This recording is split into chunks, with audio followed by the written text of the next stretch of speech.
अस्सलामुअलैकुम। पाकिस्तान ख़बर के साथ मैं हूँ हमज़ा जावेद। नाजरीन, इस्लामिक बैंकिंग के नाम पर पाकिस्तान में एक बहुत बड़ा फ्रॉड सामने आया है। आज हम उस पर भी बात करेंगे और आज हम बात करेंगे एक एक्ट था जो कि डिपॉज़िट प्रोटेक्शन तरमीमी एक्ट था, उसमें तरमीम हुई है, उस पर भी बात करेंगे।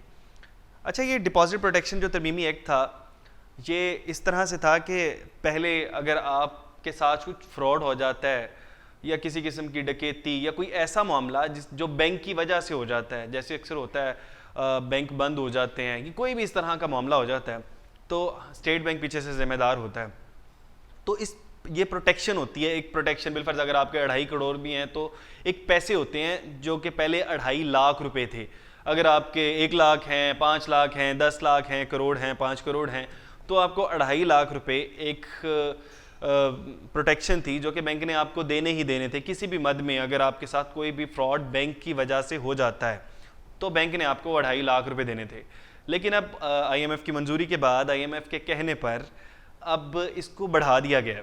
अब इसकी जो कीमत है वो 5 लाख रुपए कर दी गई है। अगर अब आपके पैसे किसी बैंक के अंदर हैं और आपको शक है कि आपके साथ कोई फ्रॉड वगैरह हो जाता है, कोई बैंक के साथ अक्सर फ्रॉड हो जाते हैं, पाकिस्तान में कम होते हैं लेकिन बाहर ज़्यादा होते हैं, लेकिन फ्रॉड हो जाते हैं अक्सर बैंक में। जब अगर फ्रॉड हो जाता है और बैंक दरमियान में मुलविस होता है, आपकी रकम निकल जाती है किसी भी तरीके से, जो कि बैंक जिसमें मुलविस होता है, ये नहीं होता कि आपके साथ स्कैम हो गया है, आपने कोई लिंक पे क्लिक किया है, जैसे आजकल मुख्तलिफ किस्म के फ्रॉड चल रहे हैं, उसके अंदर बैंक जिम्मेदार नहीं होता है। बैंक जिम्मेदार तब होता है जब बैंक दरमियान में मुलविस हो। उसके बाद अच्छा, फिर अगर बैंक मुलविस पाया गया तो उसके बाद आपको 5 लाख रुपए जो है वो दिए जाएंगे। अब ये एक्ट पास हो गया है, इसमें तरमीम हो गई है, डिपॉजिट प्रोटेक्शन तरमीमी एक्ट, जो कि सेनेट की कायमा कमेटी का इजलास हुआ था, उसमें पास हुआ है। अभी मज़ीद आगे पास होता है, सेनेट में जाता है, बाद में बिल फिर सदर पाकिस्तान उसके ऊपर दस्तखत करते हैं और उसके बाद जो है फिर ये पास होता है। अच्छा, बात कर लेते हैं इस्लामिक बैंकिंग के फ्रॉड पर।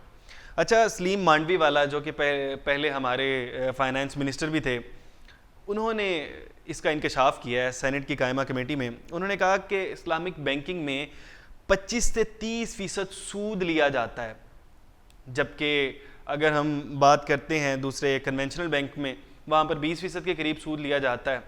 अच्छा, पहले तो मुझे ये बात समझ ही नहीं आती है कि बैंक में अगर आप इस्लामिक बैंक का नाम दे रहे हैं तो क्या सूद का क्या मामला है। हालांकि इसको सूद नहीं कहते, उसको प्रॉफिट में कंसीडर करते हैं। मुझे तो लगता है कि बहरहाल इसमें इख्तलाफ मौजूद है।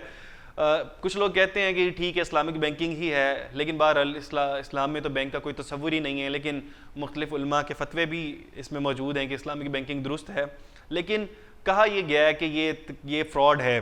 मुझे लगता है कि एक ही सिक्के के दो पहलू हैं। इस्लामिक बैंकिंग है एक रुख और दूसरा रुख जो है कन्वेंशनल बैंकिंग है। लेकिन इस्लामिक बैंकिंग के नाम पर जब आप कोई भी बैंक ये टैग लगा लेता है कि हम इस्लामिक बैंक हैं, बहुत बड़े बड़े नाम हैं, मैं नाम लूँ तो मेज़ान बैंक हैं, बड़े बड़े नाम हैं, अगर वो टैग लगा लेते हैं हम इस्लामिक बैंक हैं तो उनके पास बहुत ज़्यादा डिपॉजिट आते हैं। मेज़ान बैंक की एक बड़ी कामयाबी की वजह इस्लामिक बैंकिंग ही है। बहुत बड़े बड़े बैंक अब ट्रांसफ़र हो रहे हैं, पहले फैसल बैंक नहीं था इस्लामिक बैंक, अब वो इस्लामिक बैंक होने जा रहा है। तो इस वजह से डिपॉजिट बहुत ज़्यादा बढ़ जाते हैं। लेकिन ये बहुत बड़ा इंकशाफ हुआ है कि वो सूद की मद में 25 से 30% लेते हैं। आपको वैसे क्या लगता है, क्या इस्लामिक बैंक दुरुस्त है? इस्लामिक बैंकिंग का जो सारा निज़ाम है क्या वो दुरुस्त है? अगर वो दुरुस्त है या नहीं है, आप अपनी राय का इजहार कमेंट बॉक्स में ज़रूर करिएगा। इसी के साथ अपने मेज़बान हमज़ा जावेद को दीजिए इजाज़त। अल्लाह निगहबान।